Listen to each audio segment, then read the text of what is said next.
Gila guys, asli nggak nyangka sih, ternyata Indonesia menjadi tim terkuat yang harus kita kalahkan di event rute ke penemuan. Ya, total ada 15 tim yang harus kita hadapi, mulai dari level 1, level 2, level 3, dan seterusnya. Dan ternyata Indonesia ada di level 5 guys. Level tersulit di event ini loh guys, keren banget ya guys ya. Tapi masalahnya, di event ini kita bukan hanya menghadapi tim botnya si Kardus doang guys, tapi kita bakal menghadapi tim-tim kuat yang dimiliki oleh player aktif. Mulai dari level 2 putaran pertama, level 3 putaran 1 dan 2, level 4 putaran 1 sampai 3, dan level 5 putaran 1 sampai 4. Dan biasanya di event ini kita bakal sering banget dipertemukan dengan lawan yang gak ada otak. Ya, kita biasanya bakal sering ketemu lawan yang punya kualitas jauh lebih tinggi di level 4 atau di level 5. Dan selisihnya dengan tim kita itu biasanya jauh banget, entah itu selisih kualitas mutu atau selisih atributnya guys. Dan biasanya selisihnya itu sekitar 20 sampai 50% loh guys, kadang lebih. Dan yang lebih parah, event ini tuh sering banget ngebug di level 4 atau di level 5 guys. Soalnya saya sering banget ngalamin. Jadi nantinya kita tuh bakal sering ketemu lawan yang sama. Dan anehnya, kita nggak bisa ngalahin mereka. Jujur, kadang saya sampai emosi loh guys. Sampai frustasi juga. Soalnya kadang kualitasnya itu nggak ada otak guys. Meskipun kualitas seimbang, tapi atributnya asli jauh berbeda. Udah mah kualitasnya lebih tinggi, ketemunya tim itu lagi. Gimana nggak frustasi coba? Tapi pertanyaannya, mampukah tim saya mengalahkan semua lawan yang ada? Dan taktik strategis serta formasi apa yang bakal saya gunakan di event ini? Oke, buat teman-teman yang mungkin penasaran, yuk mari kita bahas sama-sama. Tapi sebelum lanjut, jangan lupa like dan juga subscribe biar saya tetap semangat membahas seputar game Top 11 ke depannya. Terima kasih.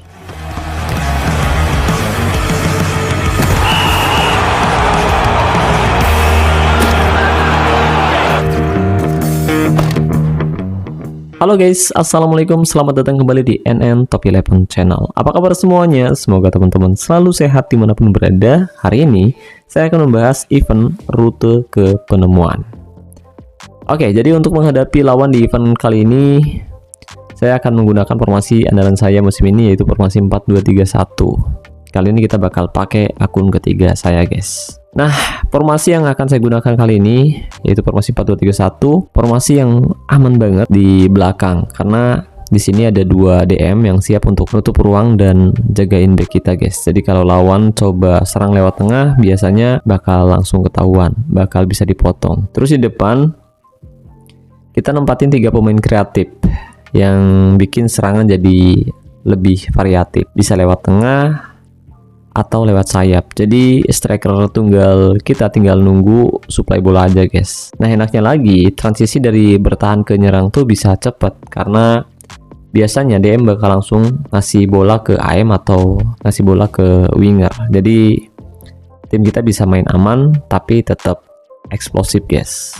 Nah, untuk taktiknya sendiri kali ini saya bakal pakai taktik menyerang. Fokus umpan sayap kanan, tujuannya biar serangan kita lebih banyak diarahkan lewat AMR atau lewat winger. Jadi winger kanan kita tuh bakal jadi senjata utama dan lawan bakal dipaksa jaga sisi itu biar ruang di tengah atau di kiri bisa terbuka. Gaya umpan panjang, tujuannya biar bola cepat dialirkan ke depan, entah itu ke striker atau ke sayap.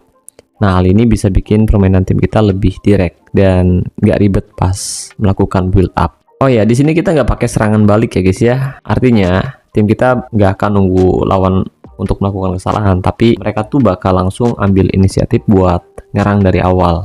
Nah, hal ini tentu bisa bikin tim kita jadi lebih dominan buat menguasain bola, bukan bermain reaktif ya guys ya. Gaya tekanan rendah, tujuannya biar tim kita nggak terlalu buru-buru melakukan pressing di area lawan. Jadi nantinya tim kita tuh bakal lebih sabar buat nunggu di area tengah. Nah, hal ini tentu bisa bikin stamina tim kita lebih hemat tapi tetap aman karena ada 2 DM yang jagain lini pertahanan tim kita, guys. Gaya tackle mudah, tujuannya biar tim kita main lebih hati-hati dan nggak terlalu agresif. Tujuannya selain itu buat mengurangi resiko kartu kuning atau kartu merah, atau mengurangi resiko melakukan pelanggaran berbahaya di dekat kotak penalti ya guys ya. Gaya penjagaan zonal atau jaga daerah tertentu. Tujuannya jelas biar pemain bertahan kita tetap jaga area pertahanan, bukan jaga satu-satu ya guys ya. Soalnya kalau jaga satu-satu bisa bikin pemain belakang kita cepat lelah. Nah, taktik ini bakal cocok banget kalau tim lawan punya penyerang yang suka tukar posisi, guys. Dan untuk jebakan offside di sini aktif. Tujuannya biar garis pertahanan tinggi.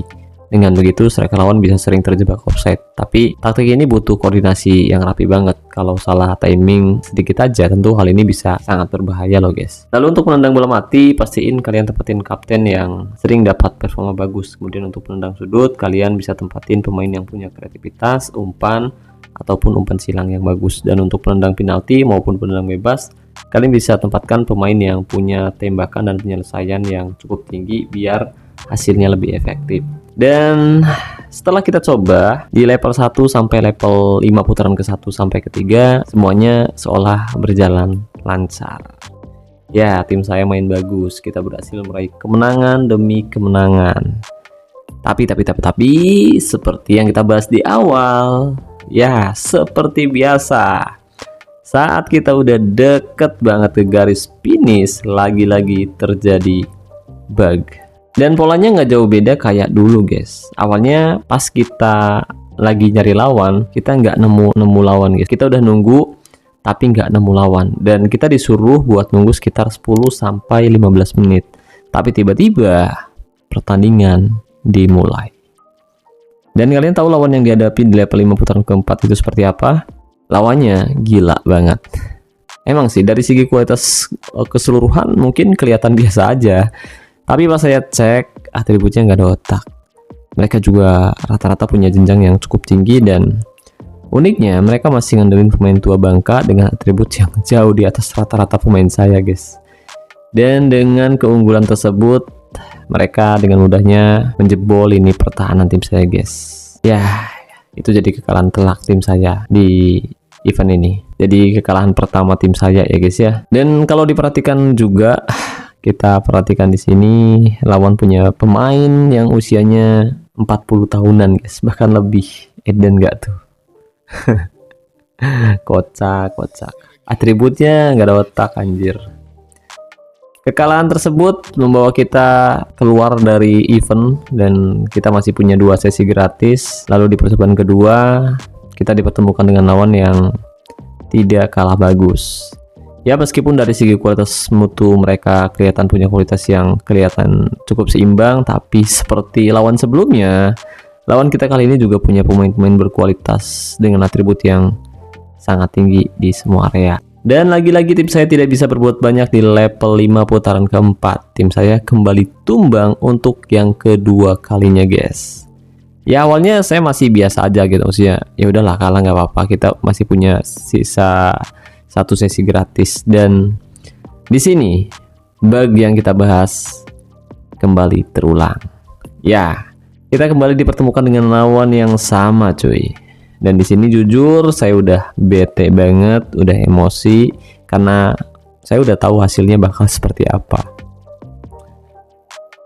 Kok bisa-bisanya ya kejadian kayak gini terulang, kardus. Bukan masalah takut apa gimana, tapi nggak fair aja gitu, kocak. Tapi kalau udah kejadian kayak gini, kita jadi tahu kalau tim kita tuh udah jarang menang.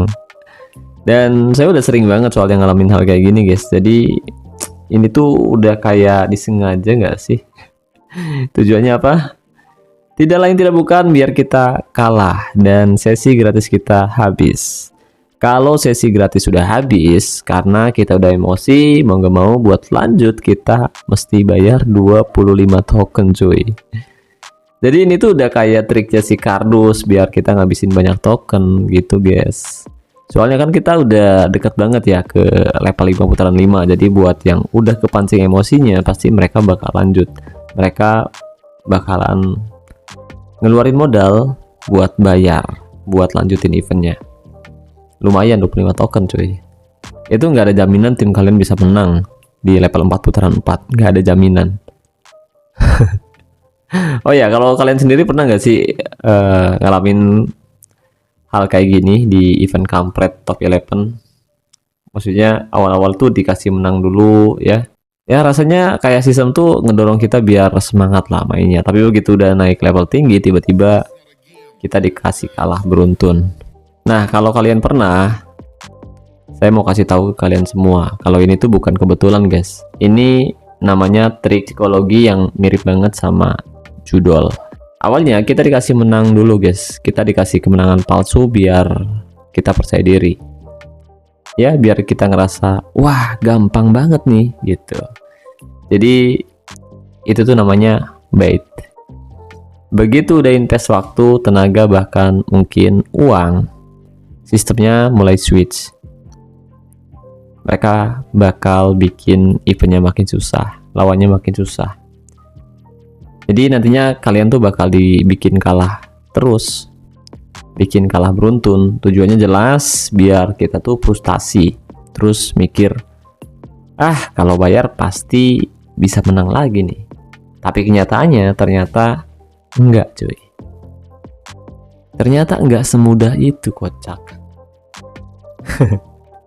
Di dunia psikologi kayak gini tuh, ini disebut near miss effect. Jadi kita sering dibuat hampir menang, padahal sengaja dikalahin. Efeknya bikin otak kita ngerasa, woi tanggung nih, tinggal dikit lagi. Dan akhirnya kita terus main, lalu bayar.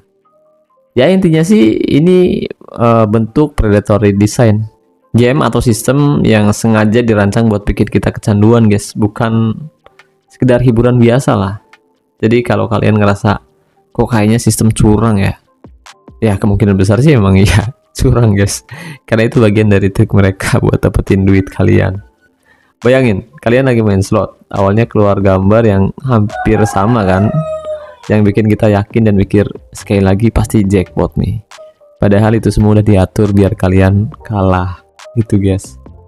Dan ini terjadi bukan hanya di game top 11 aja guys, tapi hampir terjadi di semua game gacha, termasuk eFootball dan juga FC Mobile. Game judi berkedok sepak bola, kacau nggak sih? Yes, inget ya, sistem game itu emang sengaja dirancang biar bikin kita ketagihan guys. Awalnya kita dikasih menang, terus di level tinggi mulai susah. Tujuannya jelas biar kita kepancing buat bayar. Nah, supaya nggak terjebak, ada trik simple guys buat kalian. Saran saya, main aja di sesi gratis. Kalau jatah gratis sudah habis, stop guys, stop, nggak usah dilanjut, lebih baik nyerah. Intinya yang penting hadiahnya udah dapat, jadi jangan dipaksa buat lanjut. Karena kalau kita terus ngejar setelah gratisan habis, itu sama saja kayak masuk ke pola judul. Ya, makin lama makin rugi. Jadi nikmatin aja sesi gratisnya guys, anggap aja hiburan dan jangan sampai jadi beban. Jadi inget guys, game itu hiburan bukan jebakan. Kalau sesi gratis sudah habis, stop. Yang penting hadiah udah didapat, jangan sampai ketagihan. Ingat, kontrol ada di tangan kita, bukan di sistem. Oke, jadi mungkin itu saja yang bisa saya bahas kali ini. Terima kasih banyak buat teman-teman yang udah nonton video ini dari awal sampai selesai. Jika dirasa pembahasannya bermanfaat, jangan lupa like dan juga subscribe biar saya terus semangat membahas seputar game top 11 kedepannya. Makasih juga buat member Top 11. Terima kasih buat teman-teman yang selalu mendukung dan mendoakan saya sejauh ini. Saya Nur, wassalamualaikum, salam olahraga, salam top 11 Indonesia.